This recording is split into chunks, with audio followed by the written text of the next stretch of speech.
Dear students and viewers, अस्सलाम वालेकुम। आज हमारा टॉपिक है न्यूटन्स लॉ ऑफ ग्रेविटेशन।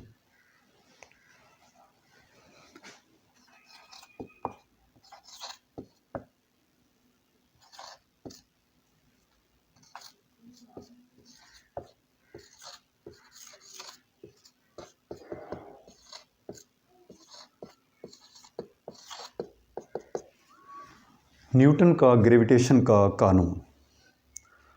कायनात में हर दो अजसाम के दरमियान क़ुव्वत कशिश पाई जाती है। ये क़ुव्वत कशिश उन अजसाम के मासेस के हासिल ज़रब के डायरेक्टली प्रोपोर्शनल और उनके दरमियानी फासला के मुरब्बा के इन्वर्सली प्रोपोर्शनल होती है। कायनात में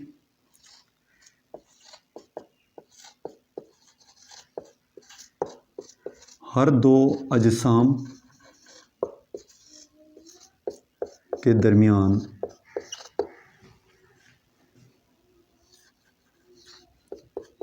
कशिश पाई जाती है। यह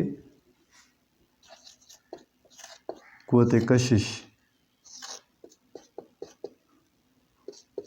उन अजसाम के मासेस के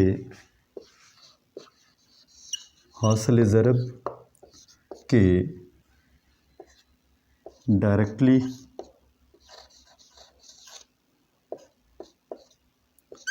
प्रोपोर्शनल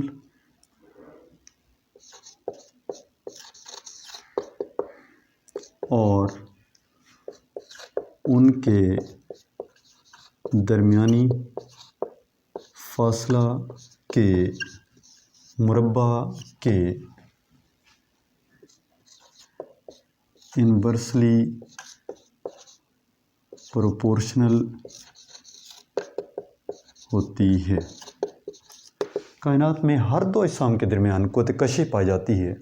ये क़ुव्वत कशिश उन अजसाम के मासेस के हासिल ज़रब के डायरेक्टली प्रोपोर्शनल और उनके दरमियानी फासला के मुरब्बा के इन्वर्सली प्रोपोर्शनल होती है।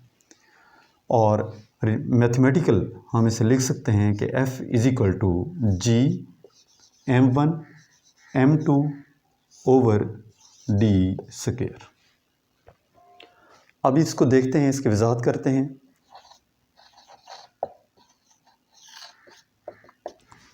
इस कानून की आप वजाहत कर सकते हैं कि मसलन हमारे पास दो अजसाम हैं जिनके मासेस बिलतरतीब m1 और m2 हैं और उनके मराकज़ का दरमियानी फ़ासला ये हमारे पास d के बराबर है। तो इस कानून के मुताबिक उन दोनों अजसाम के दरमियान क़ुव्वत कशिश होगी। ये अट्रैक्शन की फ़ोर्स उन अजसाम के मासेस के हासिल ज़रब के डायरेक्टली प्रोपोर्शनल। m1 पहले जिस्म का मास है, m2 दूसरे जिस्म का मास है। दोनों मासेस का हासिल ज़रब लिया और ये फ़ोर्स उन मासेस के हासिल ज़रब के डायरेक्टली प्रोपोर्शनल है।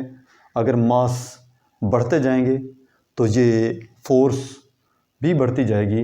अगर उन ऑब्जेक्ट के मासेस कम होंगे तो फ़ोर्स भी कम होगी। इनका ताल्लुक़ आपस में डायरेक्टली प्रोपोर्शनल होगा और उनका दरमियानी जो फासला है वो हमारे पास d है और ये फ़ोर्स उन अजसाम के मराकज़ के दरमियानी फासला के मुरब्बा के इन्वर्सली प्रोपोर्शनल है। कि मसलन हमारे ये ऑब्ज़र्वेशन में है कि मसलन आप मैग्नेट लेते हैं, अगर वो मैग्नेट दूर रखते हैं तो उनमें अट्रैक्शन कम होती है, जब आप करीब रखते हैं तो उनमें अट्रैक्शन ज़्यादा होती है।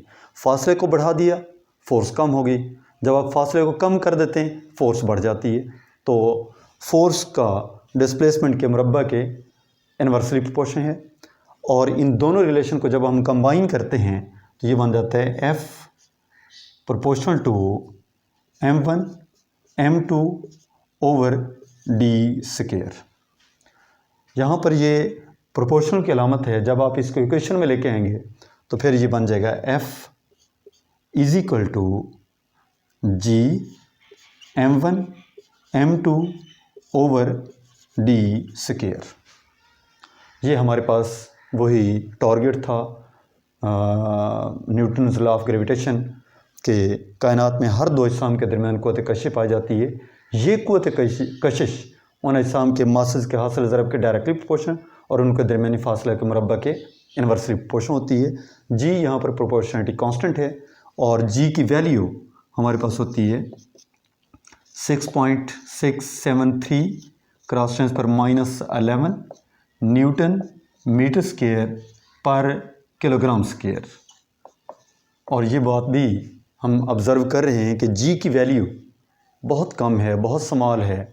तो जब ये वैल्यू बहुत कम है तो फिर हमारे पास ये हर दो अजसाम के दरमियान क़ुव्वत कशिश तो है, लेकिन हम नॉर्मल लाइफ में हम देखते हैं कि दो ऑब्जेक्ट अगर पड़े हुए हैं तो उनके दरमियान हम इस अट्रैक्शन को फील नहीं करते। वजह यह है कि उन अजसाम के मासेस कम है, जी की वैल्यू कम होती है, इस वजह से ये फ़ोर्स को हम महसूस नहीं कर सकते। और अगर बड़े अजसाम होंगे, जैसा कि हमारे पास ज़मीन है, मरीख़ है, दूसरे जो प्लैनेट्स हैं, उनके दरमियान ये क़ुव्वत कशिश ही है जिसकी बिना पर ये सोलर सिस्टम एग्जिस्ट कर रहा है। तो यही यहाँ पे अप्लाई होता है कि कायनात में हर दो अजसाम के दरमियान क़ुव्वत कशिश पाई जाती है। ये क़ुव्वत कशिश उन अजसाम के मासेस के हासिल ज़रब के डायरेक्टली प्रोपोर्शनल और उनके दरमियानी फासला के मुरब्बा के इन्वर्सली प्रोपोर्शनल होती है। मिलते हैं इंशाल्लाह नेक्स्ट वीडियो में।